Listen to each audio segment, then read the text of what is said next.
back for yet another Shaner the Taxpayer 2 today. This is numero duh. And I'm a duh for doing this. Because I keep doing it and nobody watches. Anyways, I still got a lot of stuff to get through. And before we begin, I'm out of coffee. Time for a fake beer. See, it's fake beer, not real beer. Blonde. Blondes are more fun. No, they're not. No, they're not. But it's cheap. It was on sale. I say this in all my episodes. When it's on sale, it's $8.49, half price. It's not exactly warm, but I'm thirsty.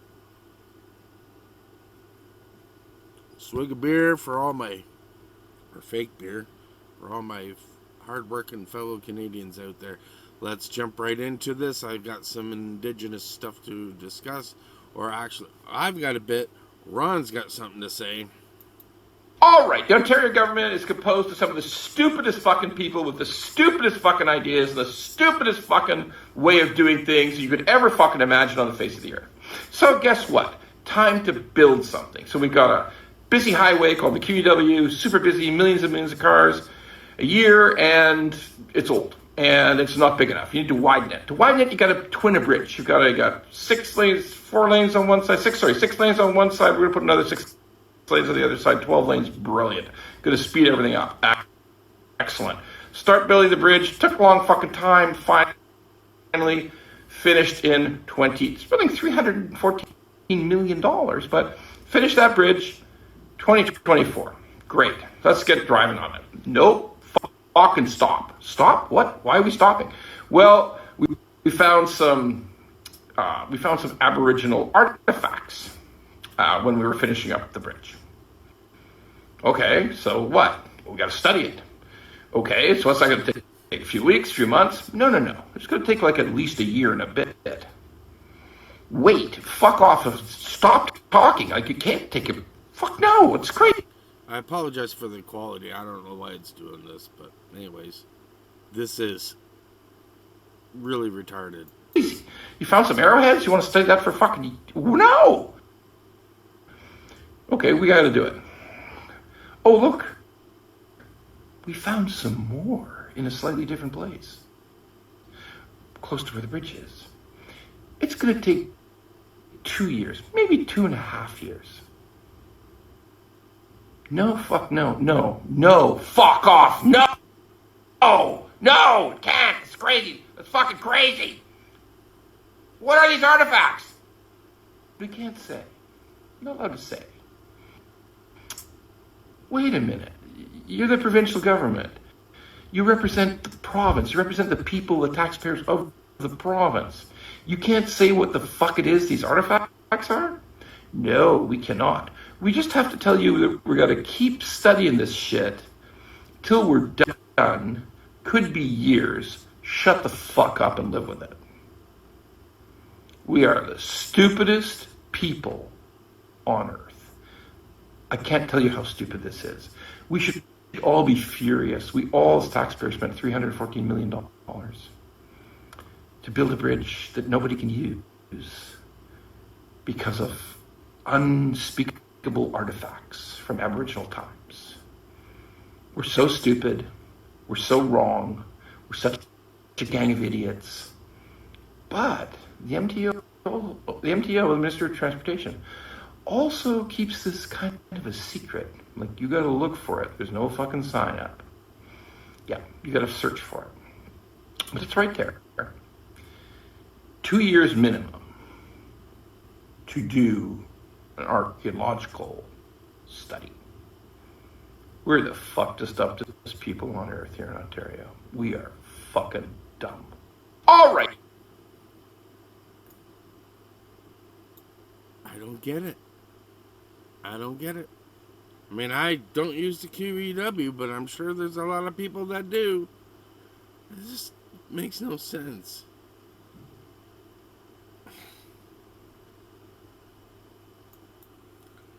Now, I alluded to something a week ago and yeah, it was a week ago, in the would have been 2 episodes ago, about indigenous peoples and how there was, over a 10-year period, $6.5 billion given to them and absolutely no accountability. And I had said that on podcasts that I attempted to do, like, earlier this year and even last year. And it's like, there's never been accountability. And now I've actually got the proof. And I'm going to put this on pause and pull up the proof that I wanted to say a week ago, but I just didn't get around to it. Okay, so I've actually been trying to get to this article. Well, it's not an article, for a couple of weeks. This is actually from the Auditor General's reports. That you can find this online. This is on the government website. And this is the initiatives with the First Nations. So this is what was done over the last 10-year period. And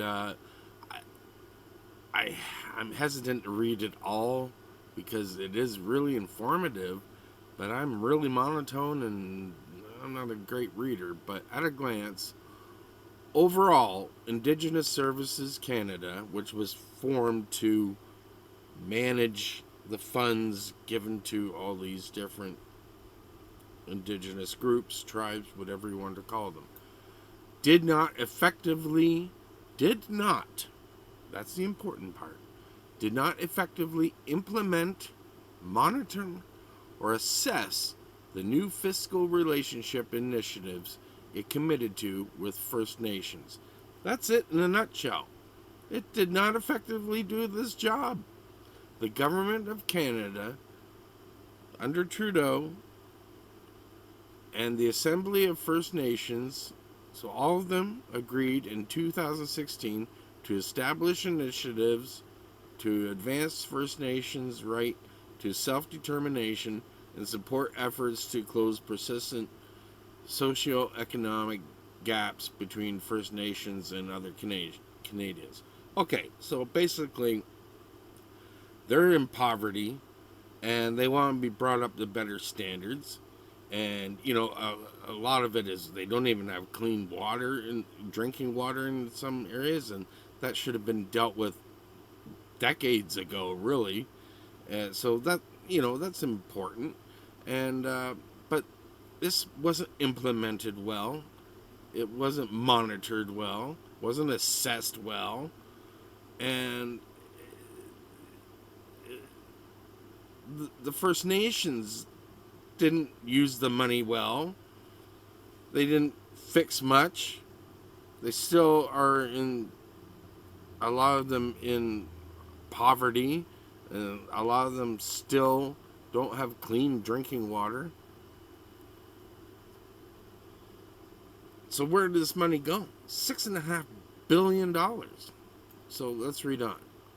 2 of the commitments under the new fiscal relationship, taxpayers giving them money, have not been met. First, the default prevention and management policy was not replaced with a new policy focusing on First Nations capacity development to prevent financial default, whatever the hell that means. Second, the mutual accountability.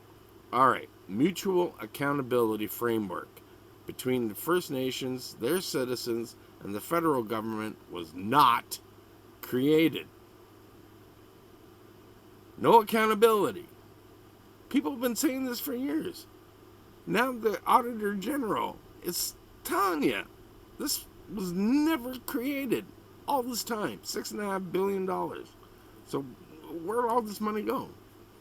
Such a framework was intended to strengthen accountability to First Nations citizens. So where'd all this money go? The citizens didn't benefit. Somebody has, but not the people that needed it. Accountability to First Nation citizens while establishing mutual accountability between Indigenous Services Canada and the First Nations for commitments made and results achieved. By the end of the 2024-2025 fiscal year, The department had provided more than $6.5 billion in funding to First Nations through 10-year grants, a key commitment of new fiscal initiatives. That's a lot of money. That's a lot of money to invest and grants and everything else to better these people. A main objective of the grants was to provide long-term, predictable, and flexible funding for First Nations. So there was a plan for this money. Like, it was supposed to go to things. To remain eligible to receive payments under the 10-year grants, recipients must meet certain financial performance measures. The First Nations Financial Management Board supports the department in assessing these measures by producing monitoring reports based on the examination of each grant recipient's audited financial statements. We found that only 39% of the grant recipients' files were examined and had a required monitoring report for all fiscal years. This reflects broader resourcing and access challenges such as limited financial capacity and difficulties securing auditors. We also found that Indigenous Services Canada did not assess, this is the government agency, did not assess whether the 10-year grants were helping at all to address the disparities and inequities between the First Nations and other Canadians and contributing to the new fiscal initiatives, an objective to advance the First Nations and right to self-determination. So nobody knew what was going on with $6.5 billion, whether it helped anybody, whether it did any good. There's no accountability. There's no accounting for it from the government or the First Nations. There's no accounting between the two of them. Nothing. There's more. There's so much more about this that just repeats everything. But, like, let's look at it.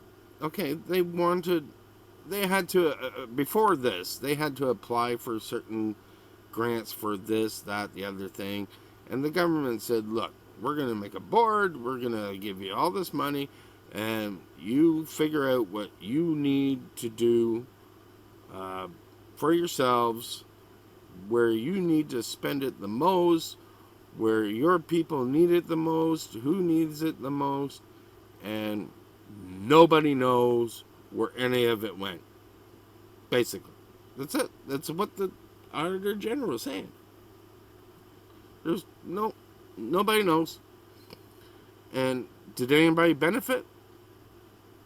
Tribal chiefs, maybe? Did they do okay? I bet you.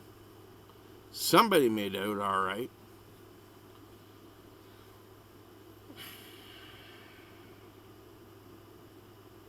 This day and age, every Canadian, and that includes Indigenous peoples, they're Canadians. They're the first Canadians. They should have clean drinking water. How can these people that live primarily on lakes and rivers not have clean drinking water? Isn't that an easy one?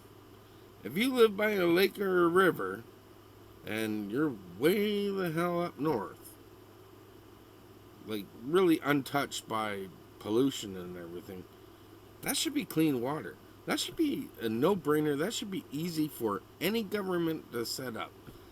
But like you just heard, the government can't even allow cars to go on a bridge that they just spent $300 million on building because of artifacts found. I mean, like, it's just stupid. I mean, that's a different government, but it's all government. It's stupid. It's just stupid waste. Okay, one last thing on this. Look at this. Highlights of the recommendations. So the government Service Group Office, the Indigenous Services Canada, should provide additional support to First Nations, including 10-year grant recipients, to increase their administrative and financial capacity to prepare financial statements.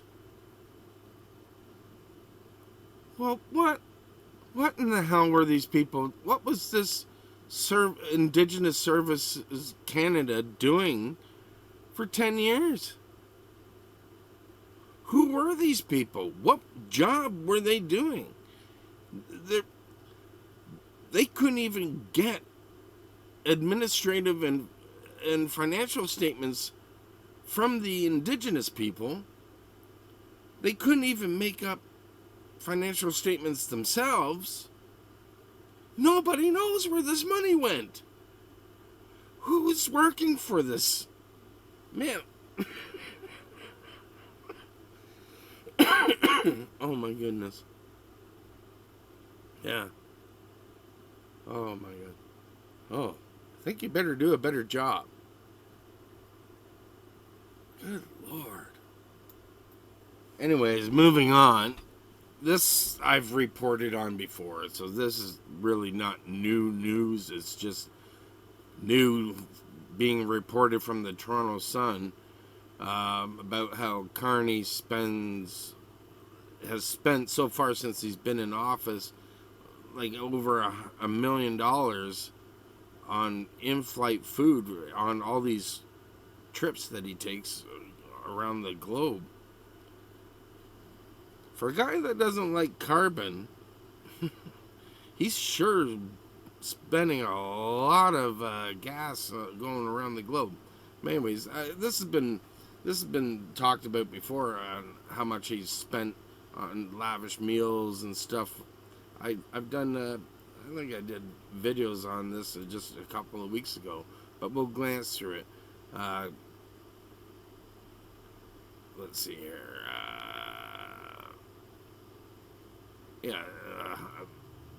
$1 million within the first 12 months in office, but the question is about the accuracy of these numbers. Let me scroll down here.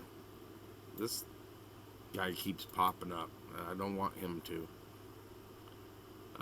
So this one trip to China in January, according to the DND, that's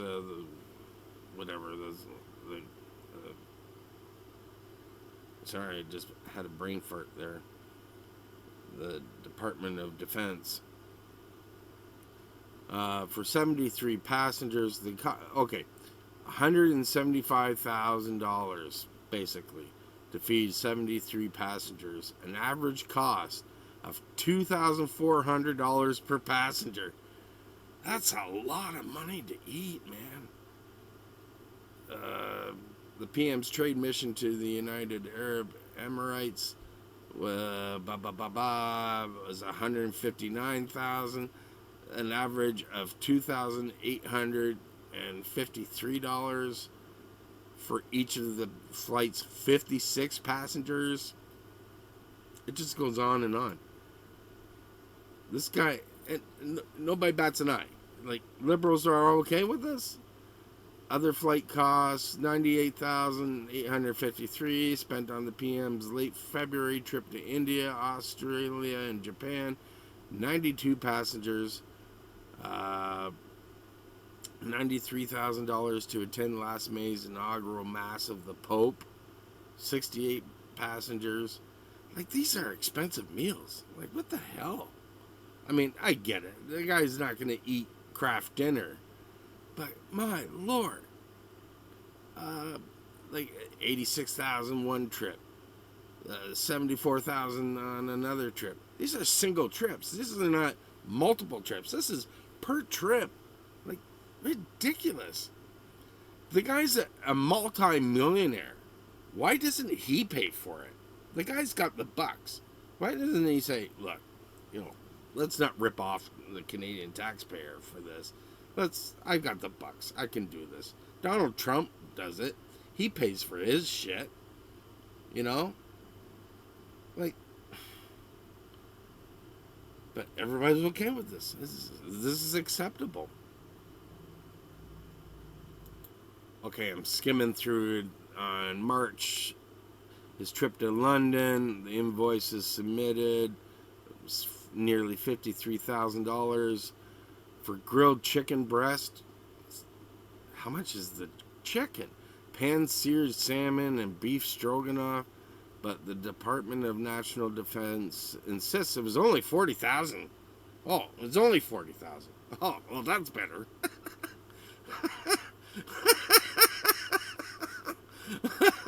On salmon, beef stroganoff, and chicken. Holy moly. Well, folks, if you're happy with that, that's your tax dollars. That's my tax dollars. I'm Shaner the taxpayer. You're a taxpayer. I don't know what I really expect them to eat. That grilled chicken, pan-seared salmon, and beef stroganoff. Like, man, why doesn't he hire me as the chef? I can cook that shit for a hell of a lot less than that. My goodness. Maybe he should try some craft dinner. It wouldn't kill him. My goodness. How do you just keep hosing Canadians? He's eating like that, and the people, his entourage, is all eating like that. And people are living in tents. People are going to the food bank on record numbers. Food banks are running out of food. And these assholes are eating this shit globe-trotting. Anyways, moving on.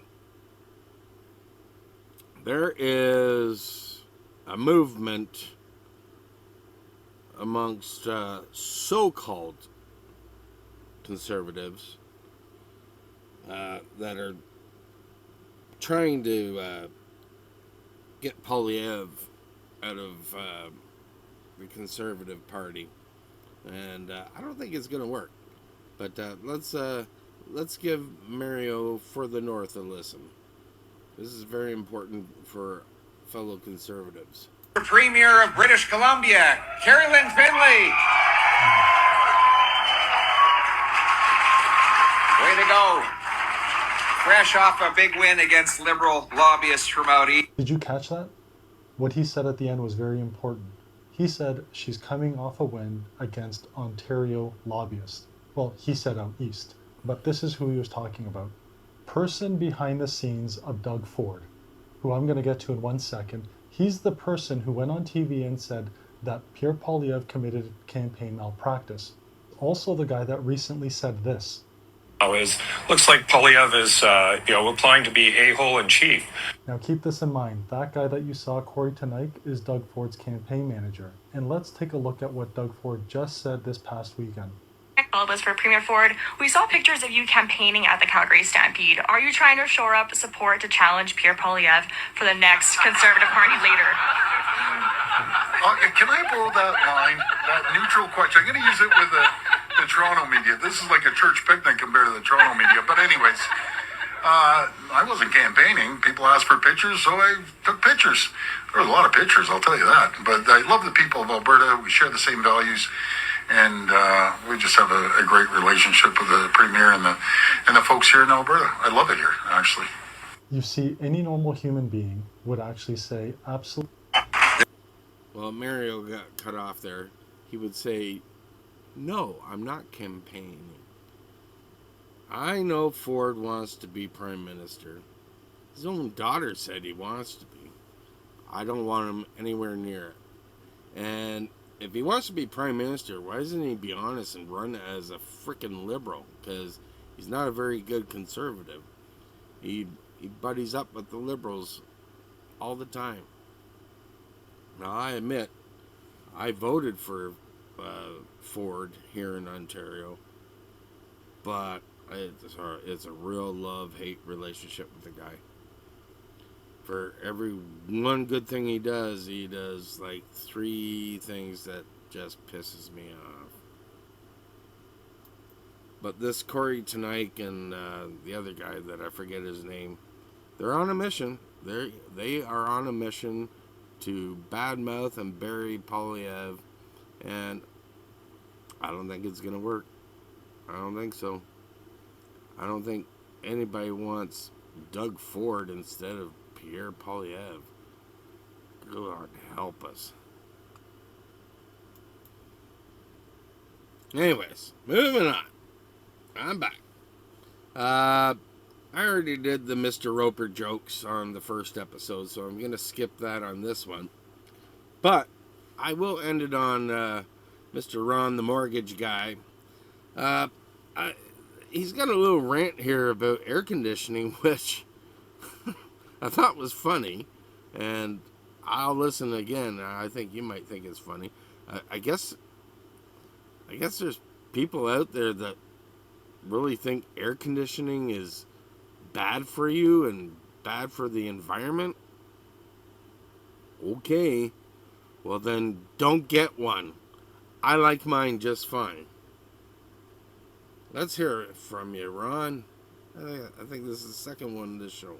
Sweet Christ on a cracker! Why the fuck? Why the fuck would anybody, any rational person, anybody at all, talk about air conditioning is bad? Fuck right off! Air conditioning is fantastic! For the love of Jesus! What's in your mind to be against air conditioning? What the fuck's going on here? That's crazy! Like, do you seriously want to, like, open your window, open your door, and see on the street Ron has melted into a steaming pile of goo, of just mucus and goo because it's too fucking hot for fat fuck like Ron? Yeah, I will be dead. I will be melted. I will be a stinking corpse, okay? Like, I can't take this fucking heat. Don't be fucking silly, all right? And so good, a lot of people can't take this heat. I mean, like, why the fuck? Well, Ron, it's bad for the environment. Fuck you all, okay? Let it be bad. I don't give a shit, okay? I don't give a fuck. There's hundreds and hundreds and hundreds of people dying in Europe. Old fucks like me, fat fucks like me, just people who just died, okay? They drowned because they can't swim, they're trying to get cool. Like, you're fucking nuts if you say to do away with air conditioning. It's fucking insane. It's just not even reason. It's stupid. It's fucking stupid. Or, like, the crazy mayor of New York says, well, okay, you can have air conditioning, but set the temperature up to 78. Okay, fuck yourself, mayor of New York. Just fuck your hat. Fuck you all, okay? Like, no, I'm not setting the fucking temperature up. Like, it's not like we're in fucking Dubai. It's not hot for 11 months, for fuck's sakes. Okay? It's hot for a couple of months, and then it's fucking winter again, for the love of Jesus, okay? Like, everybody who says no to air conditioning, okay, you can fucking roast your fucking stinking asses in your houses. Go right ahead, okay? But no, for every rational person who is sensible and rationally, reasonably smart, we want air conditioning. And everybody who says we shouldn't have it should please fuck yourself.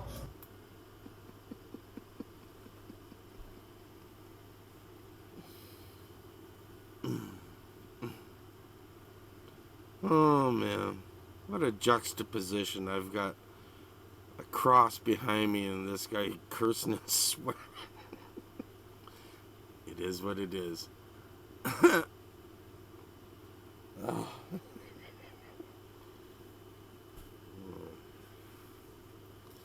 This guy's hilarious.